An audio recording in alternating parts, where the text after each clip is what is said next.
a suscité, est-ce que ce qui vient de se passer au Cameroun, c'est pas un danger pour les élections à venir? C'est très dangereux. C'est-à-dire que le Conseil lorsqu'on veut abattre, entre guillemets, un concurrent politique, on va introduire...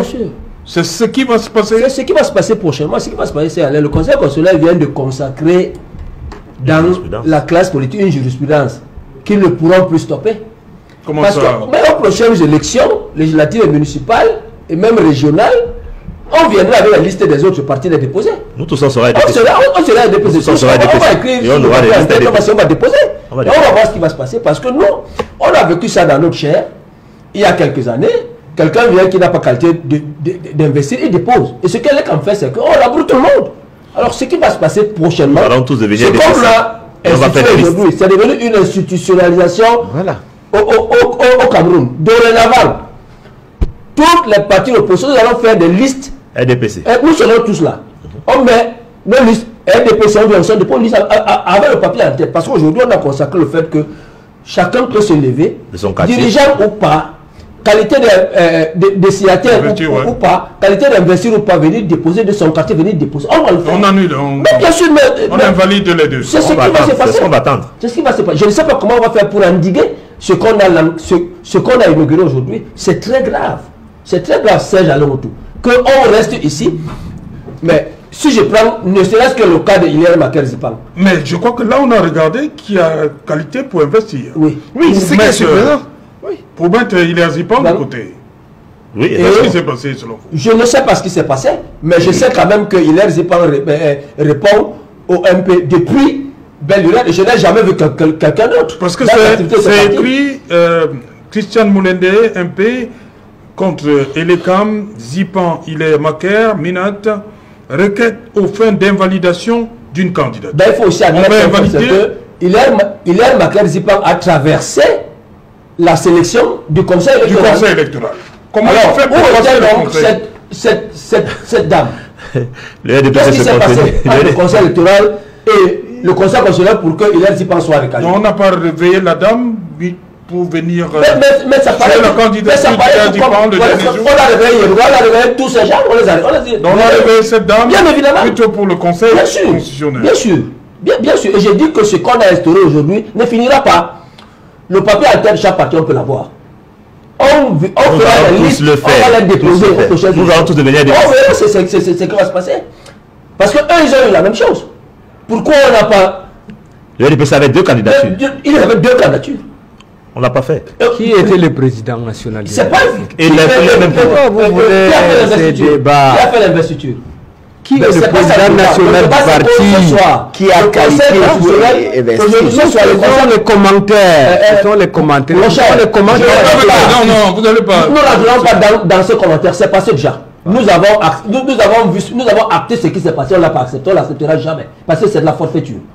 Alors, ce que nous disons, c'est qu'aujourd'hui, la plus haute institution qui incarne la stabilité démocratique et fonctionnelle d'un pays nous a démontré aujourd'hui que monsieur, aujourd'hui, il en va de tout le monde de faire ce qu'il peut pour que la démocratie camerounaise soit en branle-bas. C'est ce qui va se passer.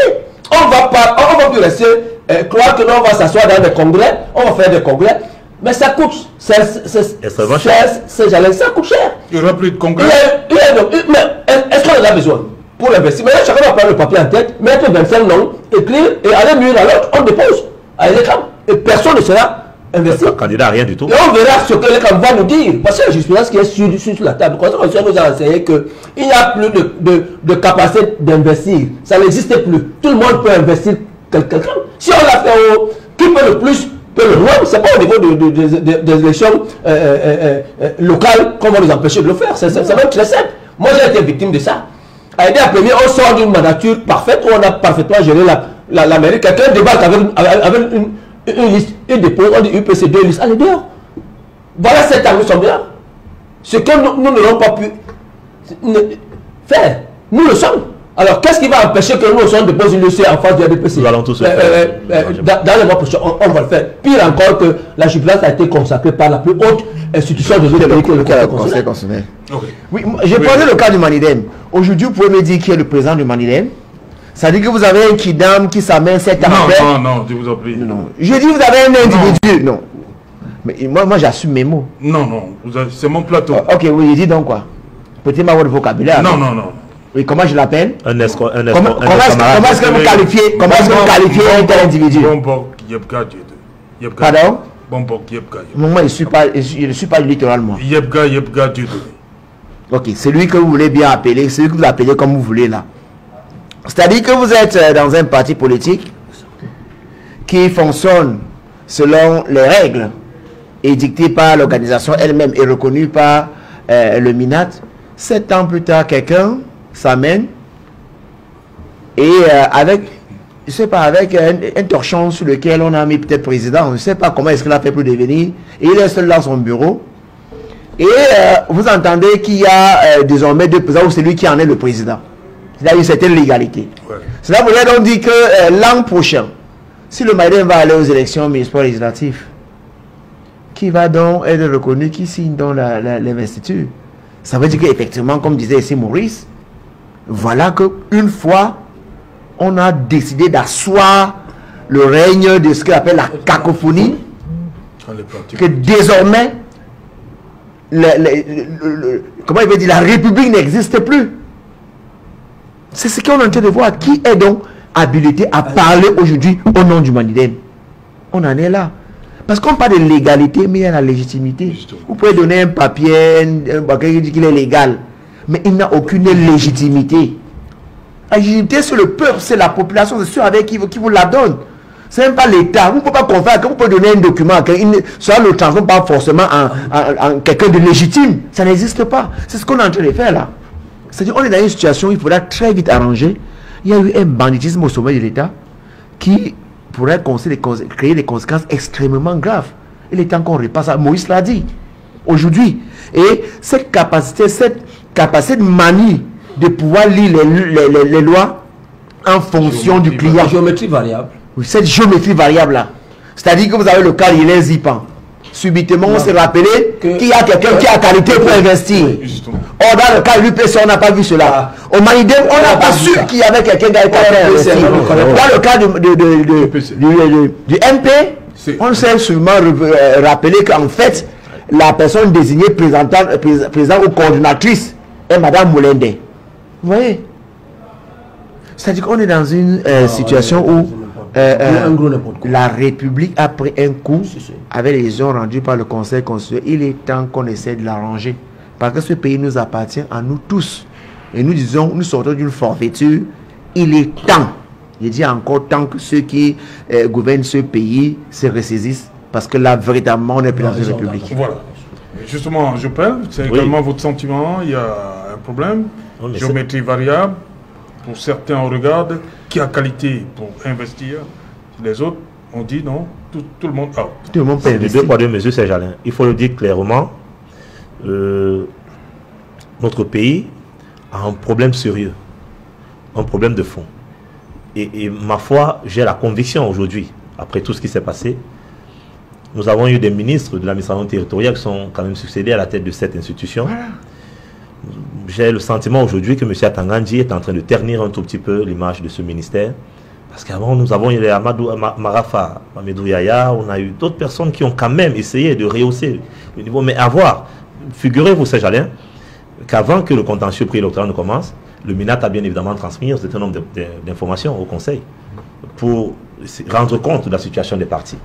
Pour le cas du MPCN, jusqu'à date, je vous ai dit tout à l'heure là que actuellement encore, si vous allez sur le site du MINAT, dans l'annuaire des partis politiques, vous verrez que le président, c'est M. Soleil Tondé. Mais quand il fallait transmettre des informations avant le contentieux préélectoral, le MINAT dit bon, ils sont en situation de double candidature. C'est-à-dire il est incapable de dire clairement que la personne que j'ai reconnue le 18 mars 2024 comme président, le bureau que j'ai acté à travers une correspondance, est celui-là qui est à même de pouvoir investir un candidat. Vous voyez, l'espèce de, on n'aimerait pas le dire comme ça, une espèce de malhonnêteté quand même qui règne dans ce domaine-là. Mais après, au-delà de cette analyse, il faut le dire clairement également, moi je pense que ce n'est pas véritablement un problème des appareils partisans. Il y a un problème de personnes. Parce que c'est les personnes qui incarnaient ces candidatures-là, ou qui portaient ces investitures-là, qui sont véritablement le problème. On a commencé à le dire dans l'entrée d'émission, nous avons un problème quant au Cameroun, il ne faut pas le nier parce qu'il faudrait également qu'on apprenne aujourd'hui à se dire la vérité. Kanto est la personnalité du côté francophone, qui est la plus courue aujourd'hui, et ce n'est que normal d'observer que cet État-là se mette en branle pour pouvoir empêcher que cette personnalité-là, charismatique, rassembleuse, et tout ça là puisse pouvoir passer. Dans la zone anglophone, il faut le dire également, le jeune Chewa, David Gestel, est une personne qui fait ombrage, originaire du Nord-Ouest, à M. Atangandji. Et il a tout mis en marche pour pouvoir empêcher que ce monsieur soit candidat. Parce qu'à la réalité, le MPCN n'a pas de problème. Le MPCN a toujours fonctionné de façon normale. Dans le Mongo, nous avons notre emprise.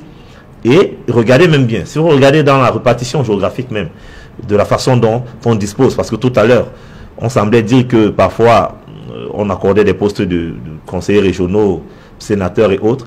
À chaque fois que le Conseil constitutionnel a eu à dire le droit dans ce sens-là, c'est après des concertations politiciennes. C'est-à-dire, on s'est dit qu'il ne faudrait pas quand même que nous ayons une assemblée totalement à coloration du RDPC, qu'on n'ayons pas un Sénat totalement coloré RDPC. Bon, on va laisser quelques postes ou quelques sièges par là pour pouvoir essayer de donner l'image à la communauté internationale que nous faisons quand même de la démocratie. Mais c'est une démocratie déguisée, c'est une démocratie colorée. Et aujourd'hui, il faut avoir le courage de le dire, monsieur Amadou. Dites-le et reconnaissez-le. Vous êtes jeune comme moi sur ce plateau. Libérez-vous de tous ces cadors, de tous ces gérontocrates qui vous maintiennent en captivité et qui ternissent aujourd'hui l'image du Cameroun. Je vous en supplie. Nous, en tant que jeunes, nous avons un devoir, nous avons une mission pour ce pays. Et cette mission, nous saurait l'accomplir avec tout ce que nous avons observé depuis hier au Conseil constitutionnel. Nous devons totalement refonder notre pays et aspirer tous en tant que jeunes à une troisième république. Moi, je m'adresse à vous parce que nous avons une responsabilité. Tel que le disait Frantz Fanon, nous devons découvrir notre mission. Nous avons déjà découvert celle de pouvoir mettre ce régime de 82 hors de portée, hors d'état de nuit au soir du 12 octobre. Je sais que vous êtes un Camerounais, vous êtes jeune comme moi. Je sais que le vote est également secret. Vous n'allez pas nous dire tout sur ce plateau. Mais je pense que, comme moi, vous n'arrivez pas peut-être à manger 3 fois par jour. Vous n'arrivez pas à vous vêtir normalement. Vous n'arrivez pas à vous loger normalement. Et ça, c'est ce que vivent les Camerounais tous les jours. Ok. Voilà. Je reçois là la mise au point de Robert Bapolipote. Hein. Vous avez secrétaire général du PC. Non, il n'est pas. Il dit mise au point. Au moment où le mensonge, la manipulation et la désinformation semblent redevenir les boussoles de certains acteurs politiques en quête de visibilité, je tiens à apporter une clarification formelle à l'attention de l'opinion publique nationale et internationale. L'Union des populations du Cameroun, sous ma direction légale et légitime, n'a introduit aucune requête en intervention volontaire devant le Conseil constitutionnel. Nous n'avons à aucun moment sollicité une quelconque implication dans une procédure relative aux contentieux électoraux en cours. Par conséquent, toute tentative de faire croire le contraire relève d'une pure affabulation qui n'engage en rien notre formation politique. Nous saluons la décision claire et sans équivoque rendue par le Conseil constitutionnel qui constate à juste titre que la direction légale de l'UPC que nous incarnons n'a investi aucun candidat se réclamant de notre parti dans le cadre de cette élection. Voilà. Cette décision confirme notre position constante et publique. Il convient de rappeler que l'UPC, dans le cadre de l'alliance politique UPC-RDPC, a librement et souverainement désigné son Excellence Paul Biya comme son candidat à l'élection présidentielle. En conséquence, nous appelons nos militants sympathisants et partenaires politiques à demeurer vigilants et à ne pas se laisser distraire par des gesticulations médiatiques sans fondement.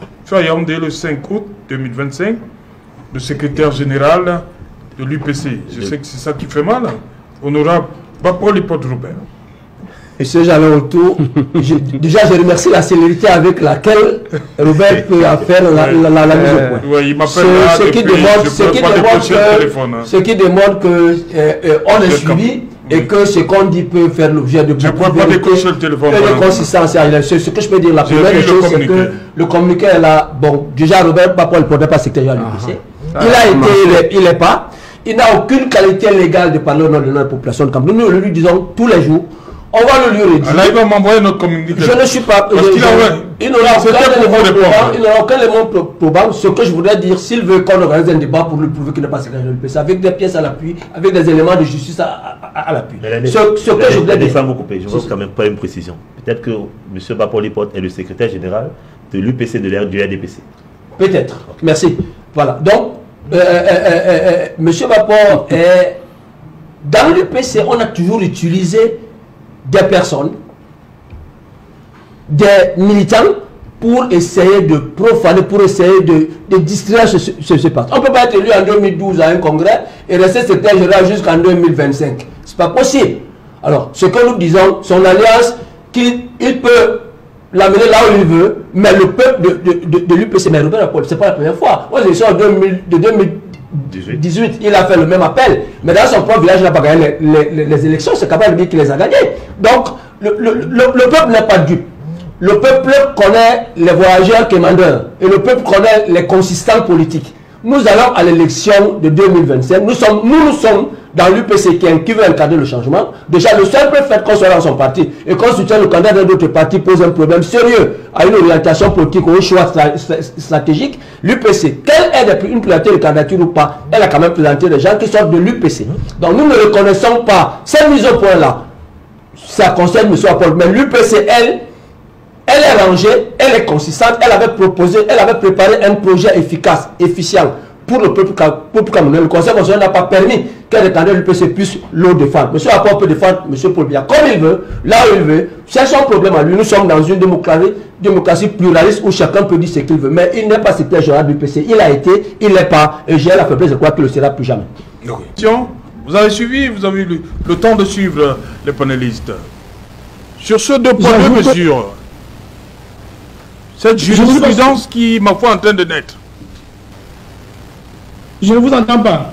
J'ai dit, maintenant, on assiste comme disait Maurice Nunga, on a consacré un élément peut-être nouveau, c'est-à-dire que des candidatures qui arrivent à la dernière minute, on n'a pas, pour certains dossiers, cherché à savoir qui a qualité pour investir, tandis que pour d'autres, on parle du cas du MP, Françoise Moulindé a attaqué la décision du Conseil électoral qui a mis Hilaire Maker-Zipan parmi les 13 candidats pour la présidentielle. Il y a du 2 poids 2 mesures. Vous devez convenir, moi je crois que le professeur Maurice Kamto, investi par l'Humanidem, a essayé d'appeler l'attention du Conseil constitutionnel sur cette réalité qui semblait vouloir s'imposer au sein du Conseil constitutionnel.